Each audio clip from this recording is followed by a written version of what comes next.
Flood of news. Good morning, good evening, wherever you are. Well, it's the usual old story. I still haven't had my valve replaced, so I might get a little bit short of breath, so never mind. This is just a quick video I found from a girl called Whitney Webb.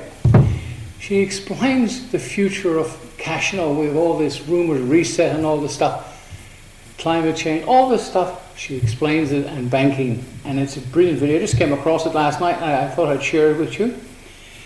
The next video I put up over the next few days before the weekend will be on crime and finger pointing.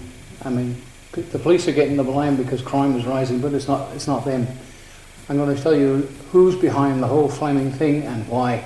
So the next video will be on crime, and it's clips from just 1 week in Melbourne on Channel 7 and Channel 9, and the same things happen throughout the country. Anyway, watch this video on banking and where another currency has come out of all of this. It's just unbelievable. Thanks for watching, guys. Please subscribe to the channel and keep spreading it, because I mean, maybe 1,200 people will watch the thing, but the lazy ones won't press that button. And it does give me a little bit of feedback. Okay, thanks guys, bye. They're taking U.S. empire out of it, and they're having it basically be a direct weapon of the bankers.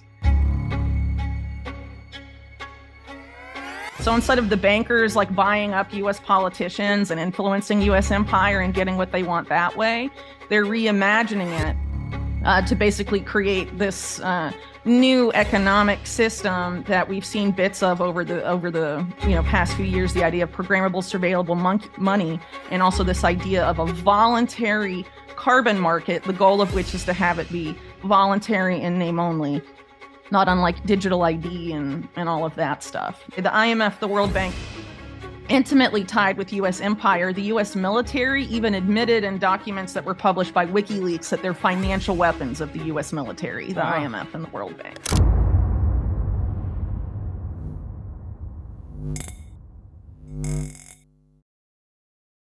Today we have Whitney Webb discussing the plan for 2024 by big banks and the elite, and predicts that the mechanism to bring everything down has already begun.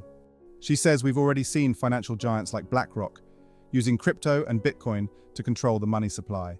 But now, the next level of control has started to unfold.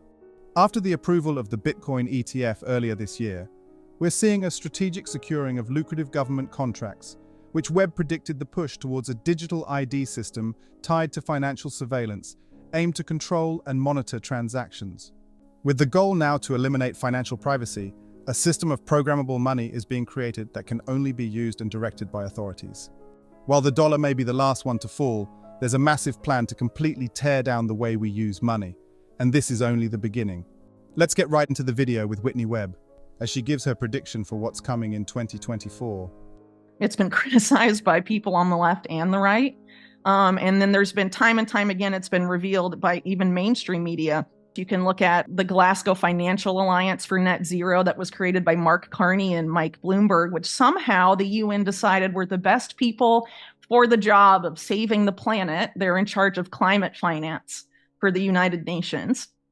The stop and frisk New York mayor billionaire from Salomon Brothers, Mike Bloomberg, and the former head of the Bank of England and Bank of Canada and former Goldman Sachs guy, Mark Carney. That's who's saving the planet for the UN. They're the ones reimagining the whole multilateral development banking system. And part of this involves this carbon market play where the World Bank, along with Google and some other actors, are developing climate wallets. It's designed to run on, I believe, the Chia network, which is the guy that invented BitTorrent, his new project. And they claim to be sort of like a net zero blockchain, I guess. And basically the idea of it is for people to participate in the carbon market to come. And the idea of people being able to sort of like monetize nature. And there's a whole lot of stuff going on with carbon credits and carbon markets right now. And it's a very murky legal area.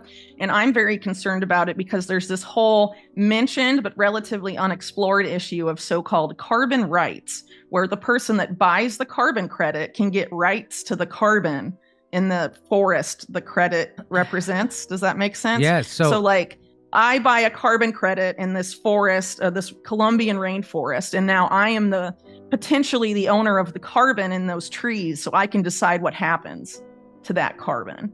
And the people that actually like own the land are like Colombians, they don't necessarily own it anymore, potentially. This is like this murky gray area, so it's opening the way up, I think, to some land grabs in the global south. So a lot of very disturbing things happening in carbon market land. And even under the idea of, reducing CO2 levels and all of that, the carbon market as it's been functioning, just hasn't done that. Up to 90% of all carbon credits on the market right now are completely worthless and meaningless. So it's basically like the junk bond scandal of the 1980s again. And what's interesting is that the person that invented carbon markets and carbon credit trading is a guy named Richard Sander, who worked at Drexel Burnham Lambert, the junk bond scandal bank of the 1980s. He was a senior vice president until he was brought in by the George Bush Sr.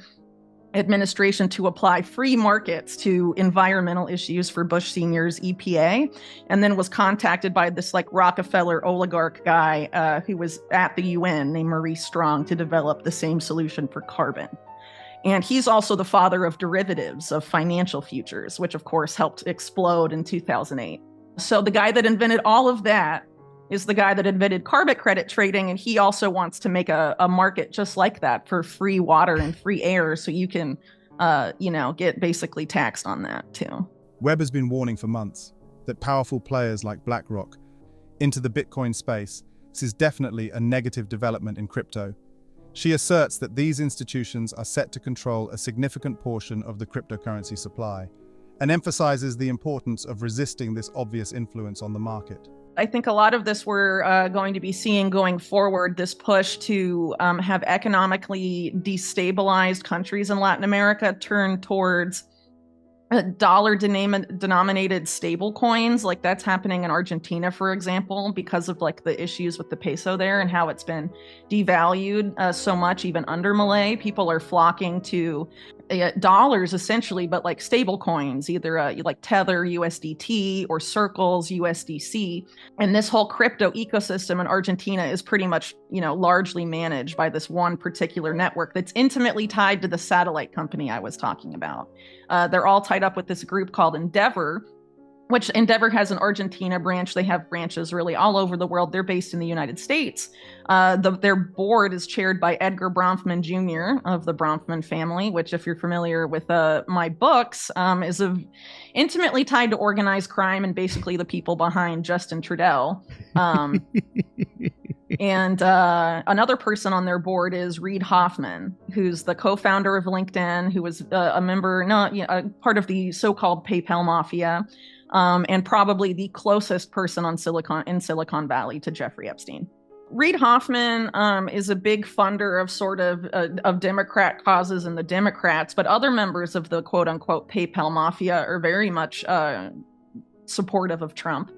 For example, Peter Thiel was a big force on Trump's transition team, people that worked very closely for Thiel and Thiel's Palantir, basically directed all the early policy decisions and appointments of Trump's Department of Defense.